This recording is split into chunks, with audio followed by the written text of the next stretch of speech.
Hello, welcome back to my channel, History Books. Today, I thought I would jump on the Women's Prize for Fiction bandwagon.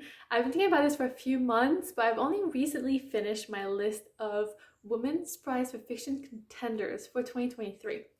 So the long list is about to be announced on the 7th of March, so I'm really excited. So ahead of time, I want to do predictions. Not really prediction, like I don't think I can predict this.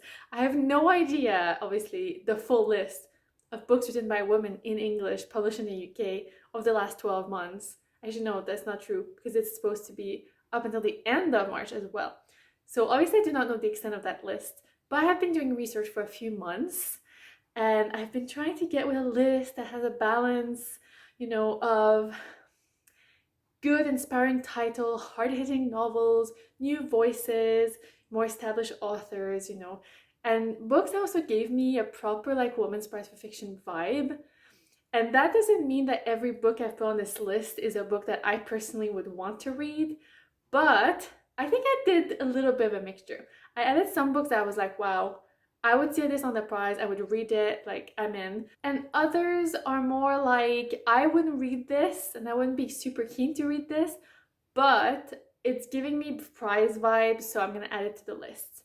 My original list of contenders had 30 items. I've had to delete a lot of them, and then also some of them I realized, oh, they're not eligible because they actually aren't coming out yet in the UK, or oh, they came out before, the deadline. So a book has to be published in the UK between the 1st of April of last year, so 2022, and the 31st of March of this year.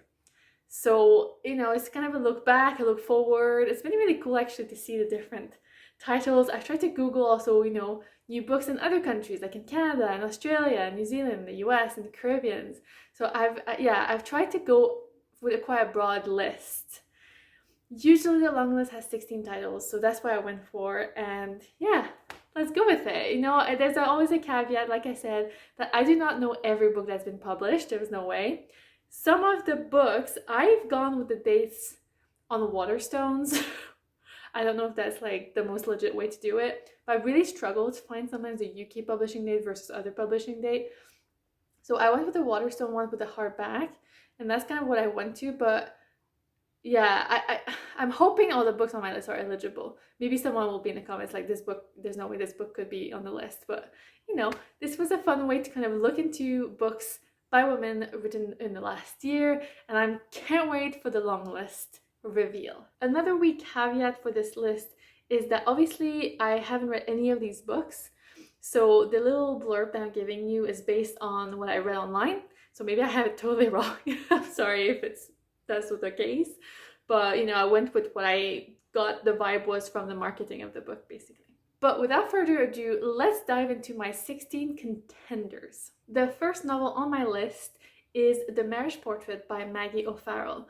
This one was published in August 2022, and she is a previous winner, so she won in 2022 with Hamnet, and I don't know if they would make her win so closely after, but I think she's still really big contender for a bit, at least longlisted, and I've only heard good things about this book, which is not even will humor her, it sounds like an amazing book.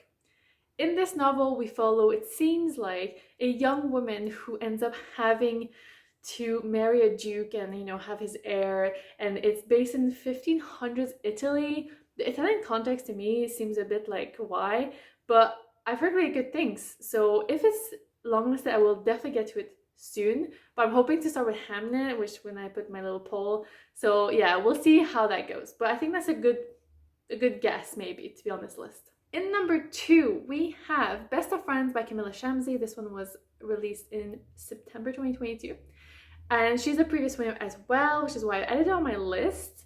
But also the theme of the novel seemed really of the Women's Prize basically. So we follow two best friends who are from very different backgrounds. One of them is set to inherit her family's business, and the other one just kind of wants to leave and escape the world that they live in.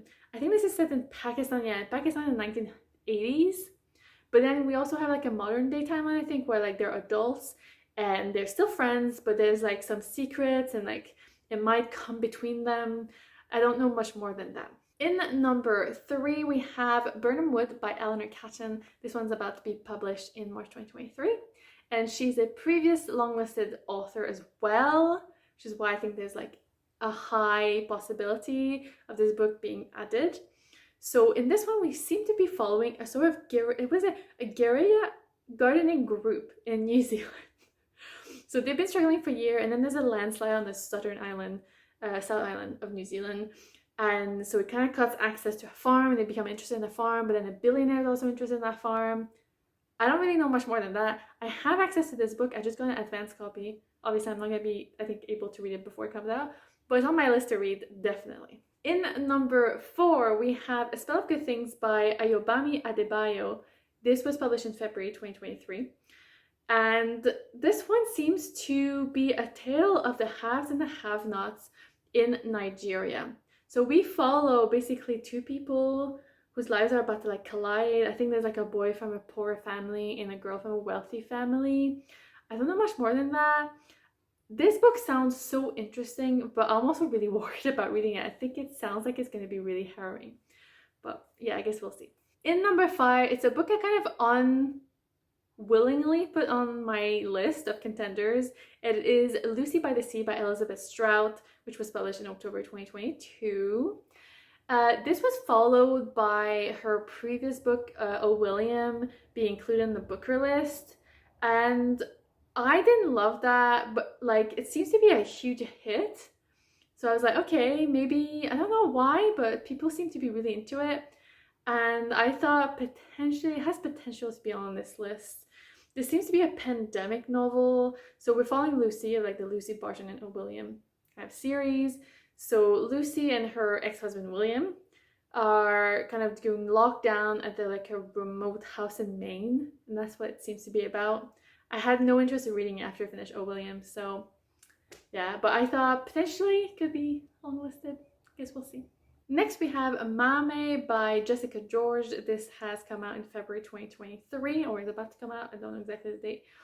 And this one sounds so good. It's actually on my TPR. So in this one, we follow a young Ghanaian woman. I believe she's in London, and it's kind of a coming of age. Like she knows who she wants to be and who basically she is. And that's someone who doesn't want to do what her parents say, who doesn't want to marry a man that her mom kind of, you know, gets her to date and stuff like that. And it seems like really interesting in terms of like intergenerational, especially with like second generation immigrants and stuff like that, and also just kind of a coming of age of a young woman. So yeah, very, very interested by this one. Next, I've added The Candy House by Jennifer Egan to my list. This one was published in April 2022, but technically I think it's eligible for this year. And in this one, I added it because it sounds like it's dealing with some of the stuff in like our current society with like AI and like technologies taking over and like happiness and memory and just so many of these themes. So I think it seems to be about a tech entrepreneur who basically comes about with turning into business, basically like being able to download your memories. So it's called Own Your Consciousness. And so people can externalize memories and stuff like that. And I think the author is trying to deal with like the ethics of that and the consequences of that kind of technology. I think this is a novel that had like a lot of buzz last year, so I don't know, it seems like it could be on the list. In number 8, we have The Latecomer by Jean Haff Korelitz. This was published in May 2022. This is a US book. This gave me vibes of like family drama, saga, like epic novel from the US, which I think is kind of sometimes included on the list, so that's why I added it to this list of contenders. It follows basically a set of triplets, and they're wealthy and very privileged, and they're about to head off to college when their parents have a fourth baby. And they're just like really threatened by that and by the power that this kind of new baby might have and the disruption it might have in their lives. In number 9, we have Sister Mother Warrior by Vanessa Riley. This was published in October 2022. This book sounds so good. It's giving me vibes of this bride, especially like the perspective chosen to tell this narrative. So we're following the Haitian Revolution basically through 2 different perspectives. The first is the first Empress of Haiti, and the second is a West African born warrior. These are like true life based stories. So I think it's like merging that with like novel, and yeah, I think it's gonna be great. In number 10, we have Three Muses by Marta and Toll. This was published in September 2022. I wasn't 100% sold on this one, but it's giving me vibes again of the prize and of the kind of themes that the prize seems to come back again and again with. And also because of the way that the lives of the characters are kind of colliding, but also just intertwined in the different perspective, like I said in the previous book. So in this one we follow, I think he's a concentration camp survivor. So it's like post-Second World War in New York. And this man is kind of training to be a psychiatrist.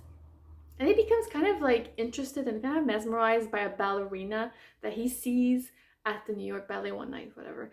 And I guess like their lives are like parallel. There's something that links them basically. And it just sounds really intriguing to me. In number 11, we have My Nemesis by Charmaine Craig. This is about to be published in March 2023. And in this one, I think it's more into like the social context, a bit more kind of intimate and like home kind of plot. So we follow a woman, she's a writer, and she becomes kind of in a friendship with a male philosopher, and he's very charismatic and everything. Her husband's kind of like into it, like he's friendly and he's happy with, you know, when they meet and stuff, but the philosopher's wife is not into it. And I guess that's where the nemesis comes from. So I think this book is going to look at like basically female rivalries, but also different perspective and performances of femininity, which is where I think these characters clash. So I think it's going to be like really interesting actually. In number 12, I've put A River Spirit by Leila Aboulela. This is about also to be published in March 2023. And we are now in 1800s Sudan. And we're following a brother and a sister, and they've been orphaned in some sort of raid, and they become kind of closely linked with a young merchant who wants to kind of protect them or whatever. And then the revolution is brewing basically, and you have to choose sides. And I think the author tried to basically mirror and like have like a parallel between the country's, you know, direction and the character's direction as well, in terms of freedom and love and safety and all of that. So I think this is another good contender. In number 13, I found When I First Held You by Anstey Harris. This was published in January 2023. And this is based in 1960s Glasgow, when two anti-nuclear activists basically fall in love, and then he gets arrested during a raid, and then she gets pregnant, but she doesn't hear from him, so she enters an unmarried mother's home, and she's kind of forced to give up her baby. And then I think in modern day, they meet again and they're kind of forced to rehash the past. So yeah, it sounded really interesting. And also I guess the Glasgow aspect just kind of pulled me in a little bit. In number 14, I put Deep Down by Imogen West Knights. This is about to be published in March 2023 as well.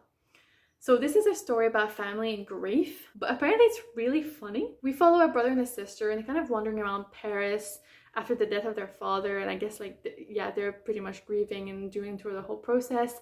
And I don't know why in the blurb it says like they go into the Paris catacombs, and then that's where it kind of triggers them talking about the secrets of the family. I don't know why specifically, but yeah, I guess because it's like under the city and stuff like that. But yeah, it just intrigued me as well. My penultimate pick in number 15 is The Island of Forgetting by Jasmine Seeley, which was published in May 2022.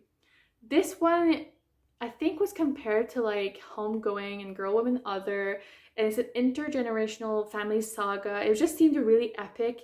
So I think that this kind of vibe that the prize has. So we're set in Barbados, and we're following different generations of a family basically.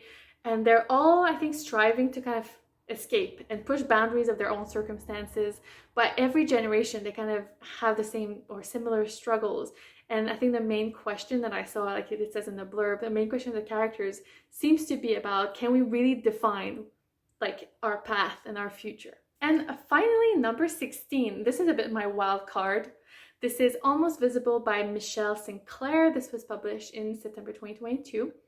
This is a Canadian novel, so I was Googling kind of other Canadian titles because I think it's unlikely that they're going to longlist some of the books that have won the big prizes in Canada. I wanted to find something a bit different.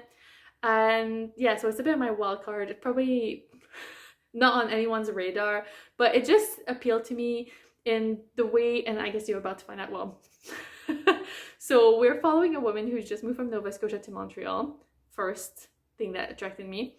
She becomes friends with an older man, and she becomes a bit obsessed with his life, and she kind of steals his journals and stuff like that. And she finds out that he's apparently from an unnamed Latin American country, and he lived through a lot of like repression.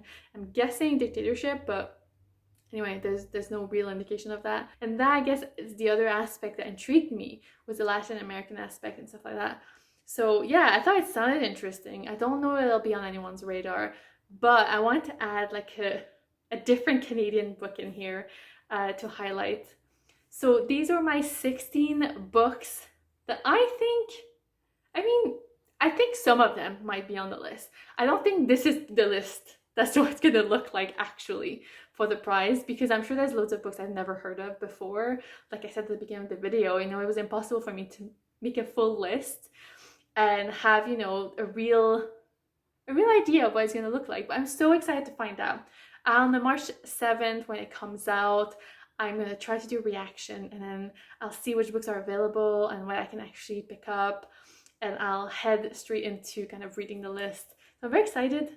Are you excited about the list as well? Let me know in the comments, you know, what you're thinking. What do you think is your top pick that is gonna be maybe on the long list? Is it any of the books I've mentioned? Have you heard of all of them? Because as I was researching, like, so many new titles came up. Obviously, it's just books from the last year, basically. And yeah, I'm very, very excited to find out more titles. So when I'm looking at other people's videos, it's been really cool. We have some titles in common, some that I was like, oh, so interesting. So I want to also do a little something different, because there's books I've seen on other people's video that I was like, oh yeah, that sounds really good one, but I'm not gonna put the same one. So yeah, very cool. And I can't wait to hear what you think. And as always, thank you so much for watching, and hey, see you back. Bye!